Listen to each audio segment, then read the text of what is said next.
সুপ্রিয় দর্শক, এই মুহূর্তের সবথেকে বড় খবর। দর্শক, বহু প্রতীক্ষার অবসান ঘটিয়ে বহু প্রতীক্ষিত 26,000 চাকরি বাতিল মামলার নিষ্পত্তি হয়েছে সুপ্রিম কোর্টে। সুপ্রিম কোর্টের নির্দেশে 26,000 যোগ্য অযোগ্য শিক্ষক শিক্ষাকর্মীর চাকরি বাতিল হয়ে গিয়েছে। যা নিয়ে এখন রাজ্য রাজনীতি একেবারে তোলপাড়। আর এই চাকরি বাতিলের জন্য খোদ মুখ্যমন্ত্রী মমতা ব্যানার্জিকেই দায়ী করেছেন রাজ্যের বিরোধী দলনেতা শুভেন্দু অধিকারী। আর 26,000 চাকরি বাতিল হতেই এবার প্রাথমিকের 32,000 চাকরি বাতিল হতে চলেছে, এমনই কিন্তু খবর উঠে আসছে। জানিয়ে রাজ্য রাজনীতিতে আবারও নতুন করে আতঙ্ক তৈরি হয়েছে। সামনেই 2026-এর বিধানসভা নির্বাচন, হাতে আর মাত্র কয়েকটি মাস বাকি। আর এই নির্বাচনকে কেন্দ্র করে যখন দল গোছাতে শুরু করেছে রাজ্যের শাসক দল তৃণমূল কংগ্রেস এবং বাংলার মুখ্যমন্ত্রী মমতা ব্যানার্জি, তখন সুপ্রিম কোর্টের চাকরি বাতিলের নির্দেশে কার্যত দিশেহারা রাজ্যের শাসক দল তৃণমূল কংগ্রেস। কারণ এই 26,000 চাকরি বাতিলের পেছনে মুখ্যমন্ত্রী মমতা ব্যানার্জি দায়ী। বারবার দাবি করছে রাজ্যের প্রধান বিরোধী দল থেকে শুরু করে সিপিএম, কংগ্রেস। তবে প্রাথমিকের 32,000 শিক্ষক শিক্ষিকা নিয়োগের ক্ষেত্রেও একই দুর্নীতি হয়েছে। আর তার জন্য আগেই মুখ্যমন্ত্রী মমতা ব্যানার্জিকে সতর্ক করে দিলেন। এবার কিন্তু খুব দ্রুতই নাকি প্রাথমিকের 32,000 শিক্ষক শিক্ষাকর্মীর চাকরি বাতিল হতে চলেছে। কেন দর্শক বাতিল হতে চলেছে, কী ধরনের দুর্নীতি হয়েছে শুনুন।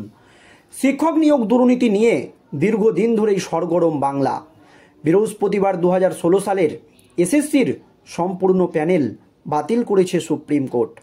এরপরেই প্রাথমিক শিক্ষক নিয়োগ দুর্নীতি নিয়ে সরব হলেন বিজেপি নেতা তথা আইনজীবী তরুণজ্যোতি তেওয়ারি। 25,753 জনের চাকরি বাতিলের আবহে প্রাথমিকের ঝুলে থাকা 32,000 চাকরি নিয়ে সতর্ক করলেন তিনি। এদিন নিজের সমাজ মাধ্যমে একটি দীর্ঘ পোস্ট করেন বিজেপি নেতা তথা এই আইনজীবী। প্রাথমিক শিক্ষক নিয়োগ দুর্নীতি, বাস্তবতা ও ভবিষ্যৎ শীর্ষক পোস্ট তিনি লেখেন। প্রাথমিক শিক্ষকের চাকরির ক্ষেত্রে দুর্নীতি কতটা হয়েছে তা সবাই জানে। সিঙ্গেল বেঞ্চ সরকারকে ভুল সংশোধনের সুযোগ দিয়েছিল, কিন্তু সরকার সেই সুযোগ কাজে লাগানোর বদলে উপেক্ষা করেছে। উল্টে কিছু চাকরিপ্রাপ্ত ব্যক্তি ও গ্রুপ নিজেদের স্বার্থে বিভ্রান্ত ছড়িয়েছে এবং যারা সত্য প্রকাশ করতে চেয়েছে তাদের আক্রমণ করেছে। তরুণজ্যোতি তেওয়ারি লেখেন, তার কারোর প্রতি ব্যক্তিগত বিদ্বেষ নেই, তবে তিনি দাবি করেন প্রাথমিক শিক্ষক নিয়োগের ক্ষেত্রেও প্রশিক্ষণরত ও অপ্রশিক্ষণরতদের দুটি গ্রুপ ছিল। কিন্তু কিছু গ্রুপ নেতাদের পাল্লায় পড়ে চাকরি প্রাপ্তরা কোটি কোটি টাকা নষ্ট করেছেন এবং এখনও করে চলেছেন। বিজেপি নেতা লেখেন, তিনি যেদিন থেকে মামলা করেছেন সেই দিন থেকে বলেছেন এই প্যানেল টিকবে না। তার মামলার কারণে গোটা প্যানেল বাতিল হয়েছে এবং বর্তমানে এটি ডিভিশন বেঞ্চে বিচারাধীন। এই প্যানেল টিকবে না, লিখেছেন তরুণজ্যোতি তেওয়ারি। প্রশিক্ষিত প্রার্থীদের সমস্যা হবে না, তবে প্যানেল বাতিল হবেই বলে দাবি করেন তিনি। পদ্মনেতা তথা এই আইনজীবী এদিন দাবি করেন পর্ষদের কাছে এখনও সুযোগ আছে যোগ্যদের রেখে অযোগ্যদের বাদ দিয়ে পুরো প্রক্রিয়া সম্পূর্ণ করার। এসএসসি মামলার রায় প্রাথমিকের ক্ষেত্রেও অশনি সংকেত বলে সতর্ক করেন রাজ্যকে তিনি।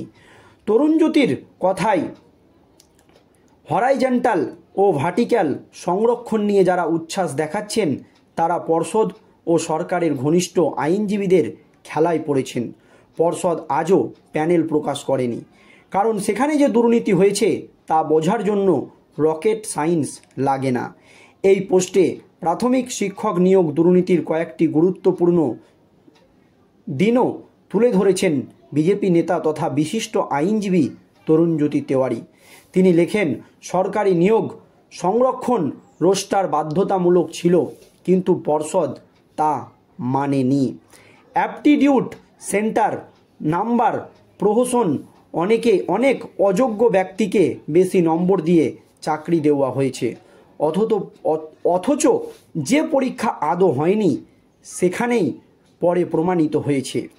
মৌখিক পরীক্ষার বোর্ডের সদস্যরা নিজেদের স্বীকার করেছেন তারা কোনো অ্যাপটিটিউড সেন্টার নেননি। চাকরিপ্রাপ্ত অনেকেই জানেন না দুর্নীতির প্রকৃত চিত্র, তবুও তারা পর্ষদকে প্রশ্ন না করে পর্ষদের দুর্নীতিকে আড়াল করতে চেয়েছেন। এত কিছুর পরেও কাদের সুবিধা হবে না সেটারও জানিয়েছিলেন বিজেপি নেতা। তিনি দাবি করেন, প্রশিক্ষিত এবং এক্সপেক্টেড প্রাক্তন সেনা সদস্য, প্রকৃত প্যারাটিচার ও শারীরিক প্রতিবন্ধী প্রার্থীদের চাকরি থাকবে, কারণ সংরক্ষিত ক্যাটাগরির জন্য বরাদ্দ সিটের তুলনায় আবেদনকারী কম ছিল। তবে জালিয়াতি করা প্যারা টিচারদের রক্ষে নেই বলে জানান তিনি বলেন যে এই জালিয়াতি করা প্যারা টিচারদের চাকরি বাতিল হবেই। তরুণজ্যোতি তেওয়ারি লিখেন, প্যারা টিচারদের নম্বর ভগ্নাংশে হতে পারে না। যদি কারো নম্বর ভগ্নাংশে থাকে তবে তারা প্রতারণার শিকার হয়েছেন এবং পর্ষদের কাছে প্রতিবাদ করা উচিত ছিল। দীর্ঘ পোস্টের শেষে বিজেপি নেতার আবেদন, সময় থাকতে নিজেদের ভুল শুধরে নিক পর্ষদ ও সরকার। একই সঙ্গে তার আর্জি, যারা আমাকে গালাগালি করছেন তাদের পর্ষদের কাছে গিয়ে আন্দোলন করা উচিত। আমার পেছনে সময় নষ্ট না করে চূড়ান্ত সতর্কতা হিসাবে তরুণজ্যোতি তেওয়ারি লেখেন, 32,000 প্রাথমিক শিক্ষকের চাকরি আপাতত ডিভিশন বেঞ্চের স্টে অর্ডারে টিকে আছে।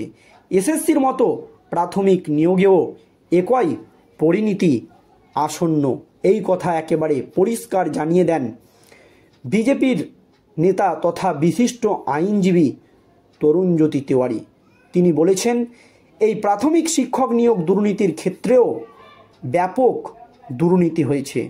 রাজ্য যদি এখনই সতর্ক না হয়, যদি যোগ্য এবং অযোগ্য পৃথক না করে, যদি অযোগ্য প্রাথমিকের শিক্ষাকর্মীদের বাঁচানোর চেষ্টা করে, সেক্ষেত্রে কিন্তু প্রাথমিকেরও 32,000 চাকরি বাতিল শুধুমাত্র সময়ের অপেক্ষা।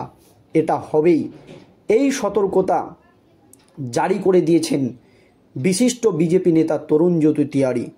আর 26,000 চাকরি বাতিল মামলার মাঝেই এই কথা শুনে এখন রাতের ঘুম উড়ে গিয়েছে প্রাথমিকের 32,000 শিক্ষক ও শিক্ষাকর্মীদের।